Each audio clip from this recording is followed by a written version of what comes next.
Mungkin kita perlu belajar untuk menjadi lebih rendah hati soal apa yang kita ketahui, lebih percaya diri soal apa yang mungkin terjadi, dan tidak terlalu takut pada hal-hal yang tidak penting. Halo semuanya, nama saya Michael, selamat datang di channel saya, Sikutu Buku. Kali ini saya akan bahas buku What's Our Problem karya Tim Urban. Buku ini membahas kenapa di tengah dunia yang semakin maju, komunikasi kita justru tidak semakin baik. Mungkin kita perlu memahami kalau pikiran kita terbagi menjadi dua mode, high mind dan low mind. High mind mencari kebenaran, sedangkan low mind mencari loyalitas dengan cara mengkonfirmasi sebuah kepercayaan yang kita anggap benar. High mind berpikir layaknya seorang ilmuwan, sadar kalau dirinya mungkin saja salah, berusaha menghindari bias dan terbuka apabila pendapatnya salah. Di sisi lain, low mind terlalu percaya diri, menganggap idenya atau kelompoknya merupakan sesuatu yang paling benar, dan melihat orang yang tidak setuju sebagai orang yang jahat. Setiap harinya kita mungkin mengalami dilema ini, di mana high mind dan low mind berusaha mengambil alih. Namun masalah muncul ketika kita seringkali membiarkan low mind mengambil kendali. Sebelum kita mulai, buat kalian yang mau support channel ini agar terus berkarya, caranya gampang banget. Kalian cukup klik subscribe dan nyalakan loncengnya. Dukungan kalian membantu banget supaya kita bisa rutin posting dan bersama-sama belajar di channel ini.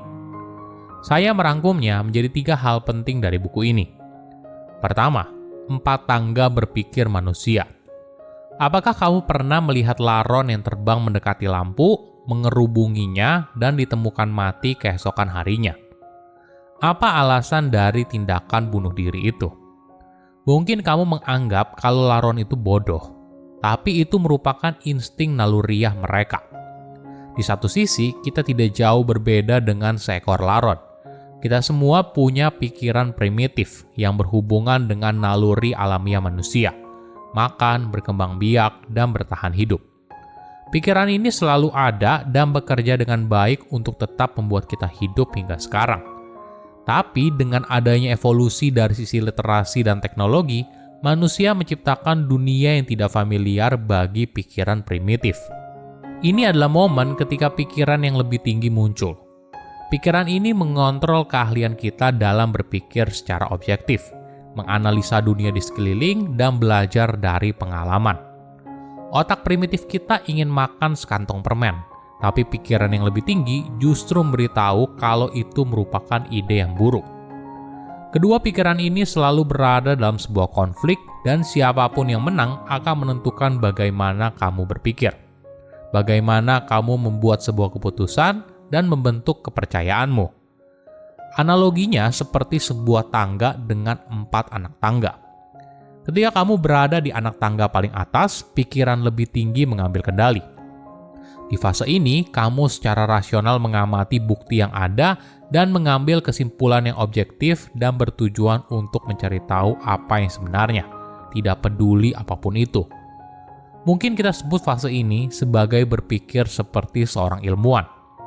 Lalu di anak tangga kedua, pikiran lebih tinggi masih memegang kendali, tapi di sisi lain, pikiran primitif juga punya pendapat. Analoginya seperti berpikir layaknya seorang penggemar olahraga. Kamu tahu dan menghormati aturan mainnya, tapi di sisi lain, kamu sangat ingin tim kamu menang dan ini membuat kamu jadi tidak netral. Anak tangga ketiga adalah di mana masalah muncul. Di fase ini, pikiran primitif punya pengaruh yang tinggi. Kamu akan berargumen dan melindungi pendapatmu. Kamu tidak hanya termotivasi untuk menang, kamu merasa kalau apa yang kamu sampaikan itu benar. Tidak perlu bukti pendukung karena kamu sudah yakin apa yang kamu katakan itu benar. Terakhir, di anak tangga keempat dan di paling bawah, pikiran primitif memegang kendali seutuhnya. Ide dan kepercayaanmu ibaratnya seperti bayi yang kamu cintai dan siapapun tidak boleh bilang kalau dia tidak sempurna. Kamu tidak perlu melakukan riset apapun untuk membuktikan kalau kamu benar. Jika ada orang yang tidak setuju, maka hal ini dianggap sebagai serangan terhadap personal. Kedua, apa masalah dunia? Kita perlu belajar untuk mengubah cara kita berpikir. Di era sekarang, bukan zamannya lagi kita hidup berdasarkan pikiran primitif. Kita perlu belajar untuk berpikir dengan pikiran lebih tinggi. Kenapa? Ketika banyak orang bertindak seperti ilmuwan dan berkumpul, maka akan menciptakan sesuatu yang dianalogikan oleh penulis sebagai geni. Dengan kata lain, kecerdasan kolektif akan membantu menyelesaikan masalah yang dihadapi oleh dunia. Tapi di sisi lain, jika banyak orang berkumpul dan hanya peduli untuk membuktikan kalau dirinya benar, maka hal ini akan menampilkan sisi terburuk dari manusia. Sesuatu yang disebut oleh penulis sebagai golem, yang akan berakhir pada kehancuran. Ini yang perlu kita sadari. Kita perlu berhenti untuk membuktikan siapa yang benar dan siapa yang salah, tapi fokus untuk menciptakan situasi yang lebih baik.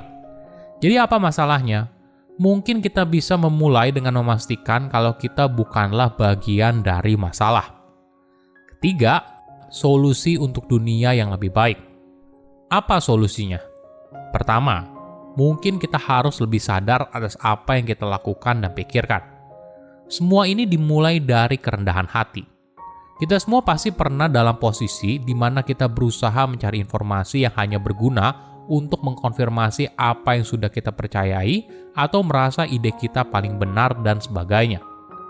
Kita semua pasti pernah bias dan hipokrit, karena kita adalah manusia yang tidak luput dari salah. Jadi kita harus mengakui semua itu, lihat dirimu sendiri dan sadari apa yang kamu pikirkan. Salah satu latihan yang menarik adalah dengan bermain why game dengan diri sendiri. Kenapa kamu percaya pada hal yang kamu percayai sekarang? Kapan ide tersebut menjadi kepercayaanmu? Apakah ide tersebut berasal dari orang lain? Jika ide itu berasal dari dirimu sendiri, kapan terakhir kali kamu berpikir ulang atas ide tersebut? Latihan ini akan buat kamu sadar kalau ide atau pendapat bukanlah sebuah benda sakral yang harus dipegang teguh tanpa dipertanyakan. Tapi kita harus melihatnya sebagai sebuah hipotesa yang terus-menerus diuji kebenarannya. Jika kamu sudah punya kesadaran diri yang baik, maka selanjutnya kamu bisa melihat keluar. Dan ini butuh keberanian. Kenapa? Karena kesadaran diri saja tidak cukup. Kamu butuh keberanian untuk bicara. Ada beberapa tingkatan untuk membangun sebuah keberanian. Keberanian level 1. Berhenti mengatakan sesuatu yang tidak kamu percayai. Ketika kamu melakukan hal ini, sama halnya kamu sedang tidak menghargai dirimu sendiri. Keberanian level 2 mulai mengatakan apa yang ada di pikiranmu dalam ranah private dengan orang yang kamu kenal baik. Ini adalah latihan untuk menunjukkan internal dirimu keluar, dimulai dari lingkaran terdekat. Keberanian level 3 berbicara di depan umum. Ketika ada hal yang bertolak belakang dengan internal diri, kamu harus berani speak up dan katakan kalau kamu tidak setuju. Pasti ada orang yang juga punya pemikiran yang sama denganmu. Jika kamu sudah mulai nyaman, maka kamu mungkin bisa berpikir lebih besar lagi. Kamu bisa memulai sebuah blog, podcast, buku, dan sebagainya. Silakan komen di kolom komentar pelajaran apa yang kalian dapat ketika baca buku ini. Selain itu, komen juga mau buku apa lagi yang saya review di video berikutnya. Saya undur diri, jangan lupa subscribe channel YouTube Sikutu Buku. Bye-bye.